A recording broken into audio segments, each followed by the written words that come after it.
നമുക്കിന്ന് ഈ ഒരു ഫ്ലോർ പ്ലാനാണ് നമ്മുടെ കമ്മ്യൂണിറ്റി മെമ്പർ ആയിട്ടുള്ള ഒരാൾ വരച്ചാണ്. ഇത് നമുക്കൊന്ന് ചെയ്ത് നോക്കാം. നമ്മളിവിടെ പോയിട്ട് സ്കെച്ച് റെൻഡർ എന്നുള്ളതാണ് നമ്മൾ കൊടുക്കുന്നത്. എന്നിട്ട് ഞാനിവിടെ പറയുന്നത് റിയലിസ്റ്റിക് 3D ഫ്ലോർ പ്ലാനിലേക്ക് വേണം. ഈ 3D എന്നുള്ളത് മാത്രം നമ്മൾ ക്യാപിറ്റലാക്കും. ആ ഇമേജ് അപ്ലോഡ് ചെയ്യുന്നു. ഇമേജ് അപ്ലോഡ് ചെയ്തതിനു ശേഷം ഇവിടെ ജനറേറ്റ് പ്രോംപ്റ്റ് എന്നുള്ള കൊടുക്കുന്നു. നമ്മൾ ജെമിനി പോകുന്നു, ഈ പ്ലസ് ബട്ടൺ ക്ലിക്ക് ചെയ്യുന്നു, ക്രിയേറ്റ് ഇമേജ് എന്നുള്ളത് ക്ലിക്ക് ചെയ്യുന്നു, എന്നിട്ട് വീണ്ടും പ്ലസ് ബട്ടൺ ക്ലിക്ക് ചെയ്യുന്നു, അപ്ലോഡ് ഫയലിൽ പോയിട്ട് നേരത്തെ നമ്മൾ അപ്ലോഡ് ചെയ്ത അതേ ഇമേജ് തന്നെ നമ്മൾ വാട്സാപ്പിൽ കിട്ടിയ ഇമേജ് നമ്മുടെ എന്നിട്ട് ഇവിടെ പോയിട്ട് നമ്മൾ ഔട്ട്പുട്ടിൽ പോയിട്ട് നമ്മൾ കോപ്പി ചെയ്യുന്നു, ഇവിടെ വന്ന് നമ്മൾ പേസ്റ്റ് ചെയ്യുന്നു, സബ്മിറ്റ് കൊടുക്കുന്നു. എന്നിട്ട് നമുക്ക് ക്യാൻവയിൽ പോയിട്ട് ഇതൊന്ന് കമ്പാരിസൺ ചെയ്യും. പ്രസന്റേഷൻ എടുക്കുന്നു, അതിനുശേഷം നമുക്ക് വേണ്ട 2D ഇമേജ് നമ്മൾ ആദ്യം ഇവിടെ കൊടുക്കുന്നു. ഇവിടെ വന്നിട്ടുള്ള ഇമേജ് നമ്മൾ ഡൗൺലോഡ് ചെയ്യുന്നു. എന്നിട്ട് നമുക്ക് ഇവിടെ കൊടുക്കാം. എന്നിട്ട് നമുക്കൊന്ന് കമ്പാരിസൺ ചെയ്യാം. ഇവിടെ ഒരു കട്ടിങ് വന്നിട്ടുണ്ട്, നമ്മളിവിടെ ഡ്രോയിങ്ങിൻ്റെ അകത്തും കട്ടിങ് വന്നിട്ടുണ്ട്.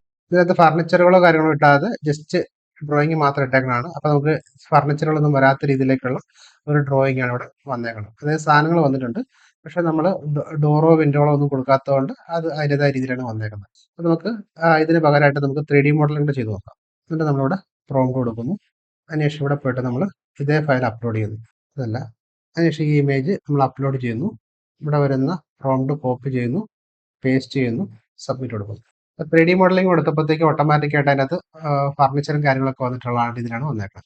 സ്കെച്ച് ഡെവലപ്പറിൻ്റെ അകത്ത് പോയപ്പോഴത്തേക്ക് നമുക്ക് ഫർണിച്ചറോ കാര്യങ്ങളോ വന്നിട്ടില്ല. ആ കൊടുത്തേക്കുന്ന സാധനം എന്താണോ അതിന് അതേപോലെ ഡിസൈൻ ചെയ്യുക എന്നുള്ളതാണ് അതിന് ഉദ്ദേശം. അങ്ങനെ രണ്ടും തമ്മിലുള്ള വ്യത്യാസം. ഇത് നമുക്ക് ഇവിടെ പോയിട്ട് ഡൗൺലോഡ് ചെയ്യാം. ഇത് നമുക്ക് ഇവിടെ പോയിട്ട് അപ്ലോഡ് ചെയ്യാം. ഇതാണ് നമ്മൾ 3D ഫ്ലോർ പ്ലാൻ പോയപ്പോഴത്തേക്ക് നമുക്ക് കിട്ടിയ റിസൾട്ട്. ഇതാണ് നമ്മുടെ ഇൻപുട്ട്. നോക്കിയാൽ ആദ്യം ഇവിടെ ഒരു കട്ടിങ്ങും കാര്യങ്ങളും കൊടുത്തിട്ടുണ്ട്, ഇവിടെ വന്നിട്ടുണ്ട്.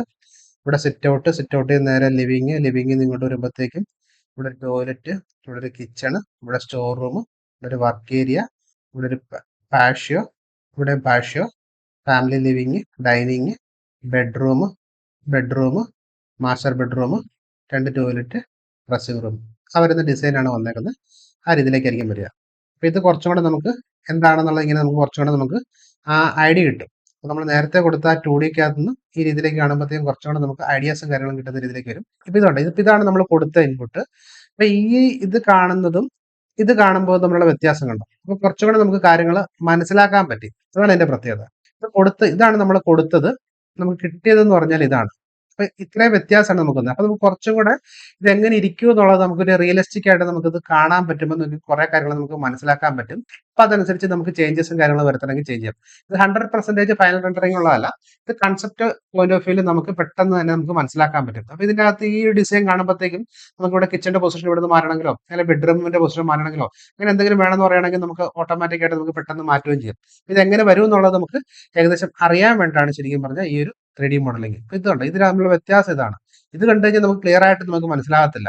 അതേസമയം ഇത് കണ്ടു കഴിഞ്ഞാൽ കുറച്ചും കൂടെ നമുക്ക് ക്ലിയർ ആയിട്ട് ഇത് എന്താണെന്നുള്ളത് നമുക്ക് മനസ്സിലാക്കാൻ പറ്റും. അതാണ് ഇതിന്റെ തമ്മിലുള്ള ഏറ്റവും വലിയ വ്യത്യാസം. ഇതൊക്കെ നമുക്ക് മിനിറ്റുകൾക്കുള്ളിൽ തന്നെ നമുക്ക് ചെയ്യാൻ സാധിക്കും എന്നുള്ളതാണ് ഇതിന്റെ ഏറ്റവും വലിയ പ്രത്യേകത.